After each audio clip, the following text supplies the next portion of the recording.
প্রতীক্ষা, তুমি কাঁদছ? কবি মোহাম্মদ তারিক। প্রতীক্ষা, তুমি কাঁদছ? সন্দেহ নামের বস্তুটির জন্যে পুতুল নাচের দৃশ্যে এ কান্নার দৃশ্য অনুরূপ। জয়ী হওয়ার পরেও মর্মস্পর্শী ভাবে পরাজিত হয়েছি। আমার সৌভাগ্য, আমি দর্শক ছিলাম তরুণ বিশ্ববিদ্যালয়ের ছাত্র। বিকশিত হচ্ছিলাম, বিকশিত হওয়ার জন্য ছিলাম উন্মাদ, অস্থির। কিন্তু পারিনি তুমি, পারি না আমি, পারবে না আগামীর জননী। কেবলই জীবন থেকে জীবনে বয়ে চলা, আনন্দে খেলে যাই সৃষ্টির খেলা। হৃদয় ক্যানভাসে লুকিয়ে অব্যক্ত কথা।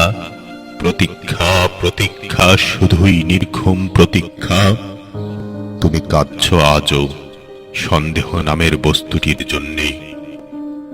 আমি প্রতীক্ষাকে বলেছিলাম, তুমি কাঁদবে না, কান্নায় নেই যে কোনো লাভ। শুধু হাসবে, শুধু হাসবে, শুধু হাসবে।